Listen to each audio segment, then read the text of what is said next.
மேதை அவர் அப்படின்னு தான் நம்ம சொல்லணும். ஸோ அதை தாண்டி சாருடைய அடையாளம் அப்படின்னு பார்த்தோம்னா டைரக்டராக வந்து பல பேருக்கு தெரியும். சார் நல்லா தெரிஞ்சவங்களுடைய பாடல்கள், ஏன்னா சாருடைய படத்தில் முக்கால்வாசி பாடல்கள் வந்து சாரே எழுதிடுவார் அப்படின்ட்டு பல மேடைகளில் சார் சொல்லியிருக்காரு.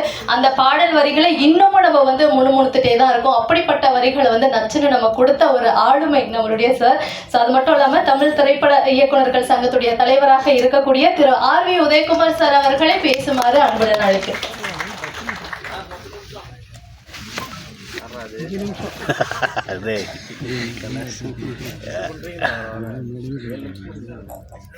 வந்ததுலேருந்து எல்லாரும் உருட்டுன்னு உருட்டிட்டு இருக்காங்க. அந்த உருட்டுல நம்மளையும் சேர்த்து பிரட்டி விட்டாங்க. ஆனா இது ஒரு அழகான மேடை. அது இனிய நண்பர், அவங்க ஊர் மாப்பிள்ளை நான், கஸ்தூரி ராஜாவுடைய ஊர் மாப்பிள்ளை நான். கிட்டத்தட்ட அவரும் நானும் ஒரே சமயத்தில் தான் தனியாக படம் இயக்க ஆரம்பிச்சோன்னு நினைக்கிறேன், இல்லையா? நீங்கள் நைட்டு அப்பவும் நம்ம சீனியர் ஆகிட்டீங்களா? அப்போ இவர் இந்த மாத்திரை சாப்பிட்றதுன்னு சொன்னது நம்மளையா? அட பாவிகளா, எங்கே வைக்கிறானுங்க பாருங்க. அப்போ கஸ்தூரி ராஜா அவர்கள் பேர் வெங்கட்ராமன், கிருஷ்ணமூர்த்தி, கிருஷ்ணமூர்த்தி அவர்கள் ஒரு நல்ல நண்பர், என்னுடைய மச்சினருடைய கிளாஸ்மேட்டு. ஒரு பண்ணைப்புற தெருக்கல்ல ஒன்றா சைக்கிளில் சுற்றிட்டு இருந்தவங்க. அவரை பற்றி அப்போவே தெரியும். நான் ரெண்டு பேரும் அழகாக பயணித்தோம். ஆனால் ஒரு தந்தையாக மிகப்பெரிய அளவில் அவர் ஜெயிச்சிருக்காரு. முதல்ல அது, ஏன்னா நான் பெரிய ரிஸ்க் எல்லாம் எடுக்கல, ஆனால் அவர் மிகப்பெரிய ரிஸ்க் எடுத்தார். தங்கிட்ட என்னென்ன இருக்கோ அத்தனையும் இழந்து படம் எடுத்தார்.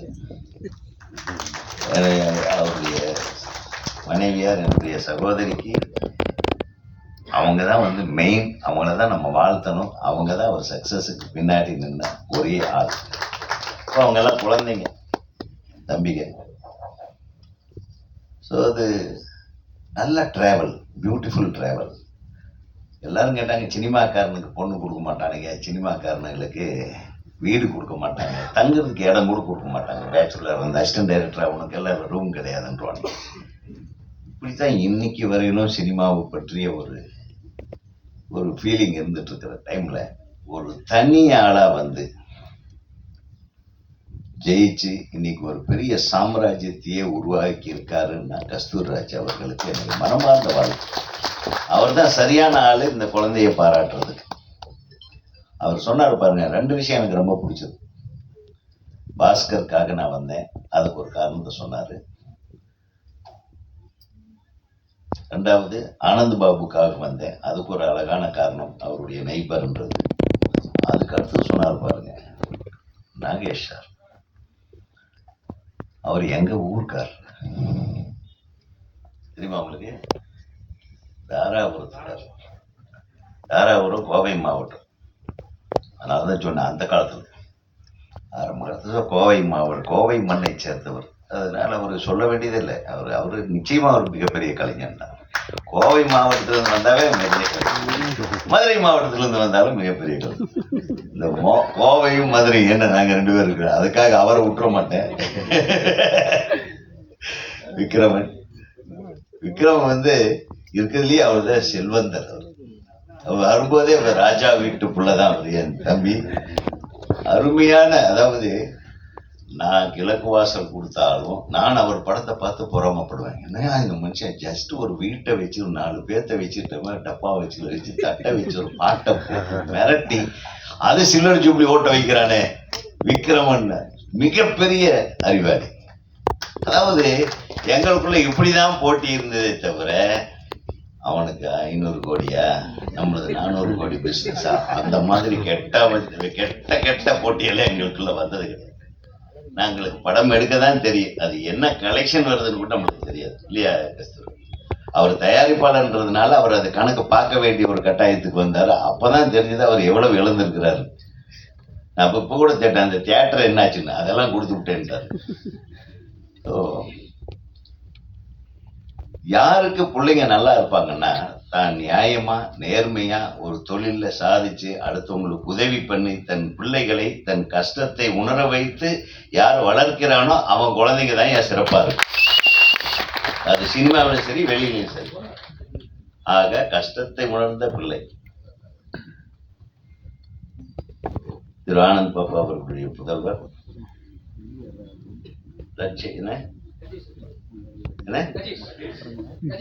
கஜேஷ், நிச்சயமா நீ வந்து சக்சஸ் ஆவே. அதுல எந்த விதத்திலும் ஏன்னா உங்ககிட்ட இருக்கிற பணிவு, அதாவது எப்பவுமே குழந்தைங்களுக்கு வளரும் போது பணிவு வேணும், வளர்ந்த கடைசியும் வேணும். நிறைய பேர் அந்த வளர்ந்த கடைசியில் விட்டுறாங்க. வளர்ந்த கடைசியில ஆளை தேட வேண்டியது, ஒரு வணக்கம் போடுறதுக்கு. அந்த மாதிரி ஆயிராம யதார்த்தமா எல்லாரிடமும் வந்து இப்போது எப்படி அன்போடு நேசித்து எல்லார்கிட்டையும் அண்ணன் ஐயான்னு நிற்கிறியோ அதே மாதிரி இரு. அதுதான் ரஜினிகாந்த் அவர்களின் வெற்றி காரணம். ரஜினிகாந்த் வந்து அவர் இப்போ நான் சொல்கிறேன், ரஜினி சார் இன்னைக்கு அவருக்கு மேலே ஒரு மரியாதை என்னன்னா, தனக்கு முதல்ல படம் பண்ணார், தன்னை ஹீரோவா ஒரு படத்தில் போட்டார், ஒரு நெகட்டிவ் ஹீரோ. அந்த பெரியவர் கஷ்டப்படுறாருன்னு சொல்லி அவரை கூப்பிட்டு ஒரு வீடு வாங்கி கொடுத்தாரு. அதுதான் திரு கலைஞானம் அவர்களுக்கு.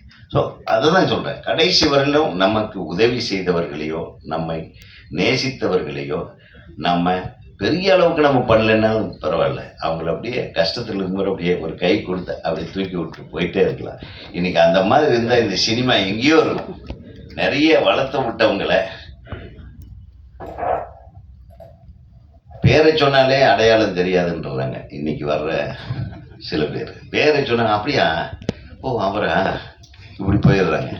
உண்மையா உதவி பண்ணவங்கள எவ்வளவு எளிதாக மறக்க முடியுமோ அப்படி மறக்கக்கூடிய இந்த காலகட்டத்தில் எல்லாம் வந்த உடனே தயாரிப்பாளருக்கு ஒரு நன்றி, அருமையான நன்றி. நடிக்கத்தாங்க வந்தாரு, இந்த படத்தை பார்த்தாரு, நாங்கள் எல்லாம் கஷ்டப்படுறத பார்த்தாரு, கண்டென்ட் நல்லா இருக்கே, நானே காசை போடுறேன்னாரு. அவருக்கு மிகப்பெரிய கைத்தட்டு. இல்லை இந்த மாதிரி ஆட்கள் சினிமாக்காரனுக்கு தான் அந்த மனசு வரும். நீங்க சுத்தமா சினிமாவை நேசிக்கிற ஆளுக்கு மட்டும்தான் அந்த உணர்வு வந்திருக்கு. ஆக உங்கள் திரைப்படம் நிச்சயமாக வெற்றி அடைய எனது வாழ்த்துக்கள். அப்புறம் சொல்ல போனா இந்த படத்திலேயே ரொம்ப கொடுத்து வச்ச ஆளு மொட்டை ராஜேந்திரன் தான். அந்த 3 பொண்டாட்டி முனுசாமி கொடுத்து வச்சுவேன், அவங்க அடிக்காம போயிட்டான். வந்த உடனே நான் என்ன காபி சாப்பிடுவாங்க, டீ சாப்பிடுவாங்க, இல்லப்பா நான் நண்பர் ஒருத்தர்கிட்ட பேசிட்டு வந்தேன், உள்ள வாங்க சார் உள்ள வாங்க சார். என்னடா இவ்வளவு கம்பல் பண்ணி கூப்பிடுறாங்கன்னு போனா அப்போ முனுசாமியோட மனைவிகள் 3 பேர் உள்ள உட்கார்ந்து. நல்ல வேலை நான் லேட்டா போனேன். நான் போறதுக்கு முன்னாடியே விக்ரமன் சார் இவங்க எல்லாம் உட்காந்துருந்தாங்க. ஸோ அவங்க சந்தோஷத்தை கெடுக்காம நான் கொஞ்சம் லேட்டா தான் ஜாயின் பண்ணேன். இப்போ வரையிலும் கஸ்தூர் ராஜா அமைதியா உட்கார்ந்துருக்காருன்னா அது காரணம் தான். ஆனா உண்மையிலுமே டைரக்டரை வாப்பா பெரிய உருட்டுன்னு அந்த ஆளை போட்டு பாவம் வாழ்க்கையில நடிகனா வந்ததனுடைய முழு இதையும் அனுபவிச்ச ஒரே பாட்டா தான். எல்லா நடிகனுக்கும் இது கிடைக்குமா சொல்லுங்க? நான் கூட இப்போ கொஞ்சம் நடிக்க ஆரம்பிச்சிருக்கேன், மனசுல வச்சுக்கங்க. இதெல்லாம் பார்க்கும்போது இந்த உலகங்கள் நம்மளுக்கு கிடைக்காம போயிடுச்சே, இந்த ஒரு விவரம் எல்லாம் நமக்கு இல்லாம போயிடுச்சேன்ற அளவுக்கு மிகச்சிறப்பா இருந்தது. அதுவும் அவனா பாவி அவனும் உருட்டி இருக்கானா? சரி, தீனாவோட உருட்டலோட அது நல்லா உருட்டிருந்தீங்க. நல்ல டைட்டில்லையா உருட்டுன்றது. அப்கோர்ஸ் இதுல எல்லா கேரக்டர்களும் அந்த ஒரு காட்சியில நடிச்சாலும் தம்பி ரொம்ப பிரமாதமா அந்த ரியாக்ஷன் கொடுக்குறாரு பாருங்க. அது எத்தனை பேர் நம்ம எல்லாம் நிறைய பேர் அந்த ரியாக்ஷன் கொடுக்குறோன்னு தெரியாது வெளியே. நான் ஒரு தெரியற மாதிரி கொடுத்துருக்காரு, நன்றி. பாடலாசிரியர் தம்பி பெப்சி தாஸ் நல்ல அந்த உருட்டுற பாட்டு நீ தான் இருந்தனியா, அந்த 3 பேர் சாங்கு அது நீங்க எந்த பாட்டு இருந்தீங்க? அப்பா ஏய், நீ வந்து அவ்வளவு பெரிய உருட்டிட்டு இங்க ஒன்றும் தெரியாத மாதிரியே நீ வந்து நான் முதல் தடவை வந்திருக்கேன், அதை பார்த்து பிடிச்சிருந்தா வாய்ப்பு கொடுங்கன்ட்டு போய் உட்காந்துட்டே. நீ பிடிச்சிருந்ததுன்னாவா இன்னைக்கு அந்த பாட்டுனாலதான் எல்லாரும் இப்படி நிமிந்து உட்காந்துருக்கோம். போகும்போது இன்னொரு தடவை போட்டா நல்லா இருக்கும்ன்ற மாதிரி எல்லாரும் ஃபீல் பண்றாங்க. அதை நான் சொல்லிடுறேன். ஆக இந்த படத்தை திருப்பி திருப்பி பார்க்கக்கூடிய அளவுக்கான பாடல்கள் இருக்கிறதாக நான் நினைக்கிறேன். இப்போ நம்ம ஹீரோயின் பாப்பா கன்னட குயில், அப்படியே தமிழ்ல அழகா பேசினாங்க. அதனால கன்னட தமிழ் குயில். ஓகேவாடா? கன்னட தமிழ் குயில் அப்படியே அழகா பேசிட்டீங்க. கர்நாடகாவிலேருந்து வந்தாலும் ரொம்ப நல்லா பேசுனீங்க, நல்லா இருந்தது. இசையமைப்பாளர் வந்து பூந்து விளையாட்டு இருக்கான். நீ உருட்டி இருக்க, எல்லாத்தையும் ஒன்னா சேர்த்து உருட்டி மிரட்டி இருக்கீங்க. ரொம்ப நல்லா இருந்தது. சிறப்பான ஒரு நிகழ்வு இது. இந்த திரைப்படம் நிச்சயமாக மிகப்பெரிய அளவுக்கு ஒரு வெற்றி படமாக ஆக்கக்கூடிய ஆட்கள் இவங்க கையில் அது விட்டா இவங்க நல்லா இதை விட உருட்டி ஃபைனலா உருட்ட போறது என்னுடைய அன்பு சகோதரர்கள், ஊடக நண்பர்கள், எழுத்தாளர்கள், பத்திரிகையாளர்கள். ஏன்னா அவங்க கையில எப்படி தாயம் உழுதா அந்த உருட்டுல என்ன உழுது என்றதை பொறுத்தவரை தலையாற்றாம பாரு ஒருத்தன். சீக்கிரம் முடிச்சிடுற. அடுத்தது என்னுடைய தம்பி வந்து இந்த படத்துக்கு வர சொல்லி என்ன ரொம்ப கம்பல் பண்ணி கூப்பிட்டு வந்தது நம்பிதான், எங்களுடைய இயக்குனர் சங்கத்தோட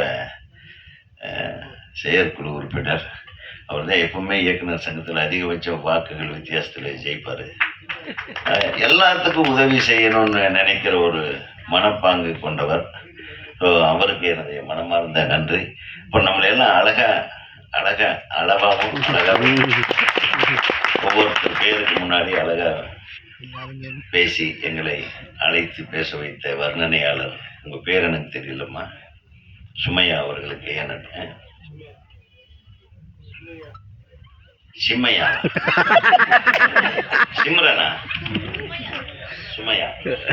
சுமையா அவர்களுக்கு அது சுமையான பேரு சுமையா. சரி, சுமையா அவர்களுக்கு எனது மனமார்ந்த நன்றியை தெரிவித்துக் இந்த திரைப்படத்தில் பணிபுரிந்த அனைத்து தொழில்நுட்ப கலைஞர்களுக்கும், அனைத்து உதவி இயக்குநர்கள், இணை துணை இயக்குநர்கள் மற்றும் ஒளிப்பதிவாளர்கள், இணை ஒளிப்பதிவாளர்கள் மற்றும் அனைத்து தொழில்நுட்ப கலைஞர்களுக்கும் தமிழ்நாடு திரைப்பட இயக்குநர்கள் சங்கத்தின் சார்பாக எனது வாழ்த்துக்களை தெரிவித்து படம் மிகப்பெரிய வெற்றி படமாக அமையும் என்று கூறி நன்றி கூறி விடைபெறுகிறேன்.